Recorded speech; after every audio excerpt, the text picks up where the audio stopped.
Ezra గ్రంథము 7వ అధ్యాయము. ఈ సంగతులు జరిగిన పిమ్మట పారసీక దేశపు రాజైన అర్తహషస్త యొక్క ఏలుబడిలో ఎజ్రా బబులోను దేశము నుండి యెరూషలేము పట్టణమునకు వచ్చెను. ఇతడు శెరాయా కుమారుడై ఉండెను. శెరాయా అజర్యా కుమారుడు, అజర్యా హిల్కీయా కుమారుడు, హిల్కీయా షల్లూము కుమారుడు, షల్లూము సాదోకు కుమారుడు, సాదోకు అహీటూబు కుమారుడు, అహీటూబు అమర్యా కుమారుడు, అమర్యా అజర్యా కుమారుడు, అజర్యా మెరాయోతు కుమారుడు, మెరాయోతు జెరహ్యా కుమారుడు, జెరహ్యా ఉజ్జీ కుమారుడు, ఉజ్జీ బుక్కీ కుమారుడు, బుక్కీ అబీషూవ కుమారుడు, అబీషూవ ఫీనెహాసు కుమారుడు, ఫీనెహాసు ఎలియాజరు కుమారుడు, ఎలియాజరు ప్రధాన యాజకుడైన అహరోను కుమారుడు. ఈ ఎజ్రా ఇశ్రాయేలీయుల దేవుడైన యెహోవా అనుగ్రహించిన మోషే యొక్క ధర్మశాస్త్రమందు ప్రవీణత గల శాస్త్రి మరియు అతని దేవుడైన యెహోవా హస్తము అతనికి తోడుగా ఉన్నందున అతడు ఏ మనవి చేసినను రాజు అనుగ్రహించును.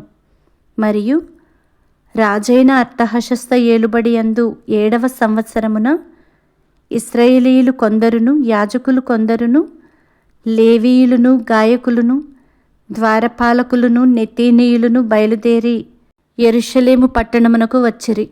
రాజు ఏలుబడి యందు 7వ సంవత్సరము 5వ మాసమున ఎజ్రా యెరూషలేమునకు వచ్చెను. మొదటి నెల మొదటి దినమందు అతడు బబులోను దేశము నుండి బయలుదేరి తన దేవుని కరుణాహస్తము తనకు తోడుగానున్నందున 5వ నెల మొదటి దినమున యెరూషలేమునకు చేరెను. ఎజ్రా యెహోవా ధర్మశాస్త్రమును పరిశోధించి దాని చొప్పున నడుచుకొనుటకును, ఇశ్రాయేలీయులకు దాని కట్టడలను విధులను నేర్పుటకును దృఢ నిశ్చయము చేసుకొనెను. యెహోవా ఆజ్ఞల వాక్యములయందును ఆయన ఇశ్రాయేలీయులకు విధించిన కట్టడలయందును శాస్త్రియు యాజకుడునైన ఎజ్రాకు రాజైన అర్తహషస్త ఇచ్చిన తాకీదు నకలు. రాజైన అర్తహషస్త ఆకాశమందలి దేవుని ధర్మశాస్త్రమందు శాస్త్రియు యాజకుడునైన ఎజ్రాకు క్షేమము మొదలగు మాటలు వ్రాసి ఈలాగు సెలవిచ్చెను.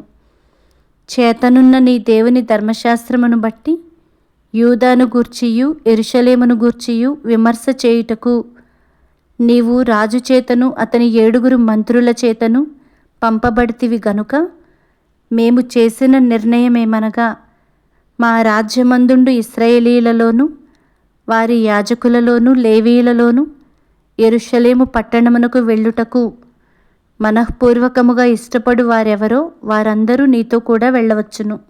మరియు యెరూషలేములో నివాసము గల ఇశ్రాయేలీయుల దేవునికి రాజును అతని యొక్క మంత్రులను స్వేచ్ఛగా అర్పించిన వెండి బంగారములను నీవు తీసుకొని పోవలెను. మరియు బబులోను ప్రదేశమందంతటా నీకు దొరకు వెండి బంగారములంతయును జనులును యాజకులను యెరూషలేములోనున్న తమ దేవుని మందిరమునకు స్వేచ్ఛగా అర్పించు వస్తువులను నీవు తీసుకొని పోవలెను. తడవు చేయక నీవు ఆ ద్రవ్యము చేత ఎడ్లను, పొట్టేళ్లను, గొర్రెపిల్లలను, వాటితో కూడా ఉండవలసిన భోజనార్పణలను, పానార్పణలను కొని యెరూషలేమందుండు మీ దేవుని మందిరపు బలిపీఠము మీద వాటిని అర్పించుము. మిగిలిన వెండి బంగారములతో మీ దేవుని చిత్తానుసారముగా నీకును నీ వారికిని యుక్తమని తోచిన దానిని చేయవచ్చును.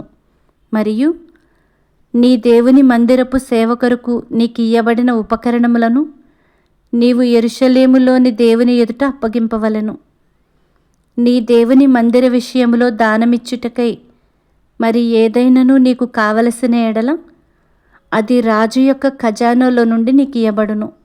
మరియు రాజునైన అర్తహషస్త అను నేనే నది అవతలనున్న ఖజానాదారులైన మీకు ఇచ్చు ఆజ్ఞ ఏదనగా ఆకాశమందలి దేవుని ధర్మశాస్త్రములో శాస్త్రియు యాజకుడునైన ఎజ్రా మిమ్మును ఏదైనా అడిగిన ఎడల ఆలస్యము కాకుండా మీరు దాన్ని చేయవలెను. 1000 తూముల గోధుమలు, 200 మణుగుల వెండి, 300 తూముల ద్రాక్షారసము, 300 తూముల నూనె, లెక్కలేకుండా ఉప్పును ఇయ్యవలెను. ఆకాశమందలి దేవుని చేత ఏది నిర్ణయమాయనో దాని ఆకాశమందలి దేవుని మందిరమునకు జాగ్రత్తగా చేయింపవలసినది. రాజు యొక్క రాజ్యము మీదికిని అతని కుమారుల మీదికిని కోపమెందుకు రావలెను? మరియు యాజకులను, లేవీయులను, గాయకులను, ద్వారపాలకులను, నెత్తీనీయులను, దేవుని మందిరపు సేవకులునైన వారందరిని గూర్చి మేము మీకు నిర్ణయించినదేమనగా, వారికి శిస్తు గాని, సుంకము గాని, పన్ను గాని వేయుట కట్టడపు న్యాయము కాదని తెలుసుకొనుడి. మరియు ఎజ్రా, నది అవతలనున్న జనులకు తీర్పు తీర్చుటకై నీ దేవుడు నీకు దయచేసిన జ్ఞానము చొప్పున నీవు నీ దేవుని యొక్క ధర్మశాస్త్ర విధులను తెలుసుకొనిన వారిలో కొందరిని అధికారులుగాను న్యాయాధిపతులుగాను ఉంచవలెను. ఆ ధర్మశాస్త్ర విషయంలో తెలియని వారెవరో వారికి నేర్పవలెను. నీ దేవుని ధర్మశాస్త్రము గాని రాజు యొక్క చట్టము గాని గైకొనని వాడెవడో త్వరగా విచారణ చేసి మరణశిక్ష అయినను, స్వదేశ త్యాగమైనను, ఆస్తి జప్తి అయినను, ఖైదునైనను వానికి విధింపవలెను. యెరూషలేములో నుండి యెహోవా మందిరమును అలంకరించుటకు రాజునకు బుద్ధి పుట్టించినందునను, రాజును అతని మంత్రులను రాజు యొక్క మహాధిపతులను నాకు దయ అనుగ్రహింపజేసినందునను మన పితరుల దేవుడైన యెహోవాకు స్తోత్రము కలుగునుగాక. నా దేవుడైన యెహోవా హస్తము నాకు తోడుగా ఉన్నందున నేను బలపరచబడి నాతో కూడా వచ్చుటకు ఇశ్రాయేలీల ప్రధానులను సమకూర్చితిని.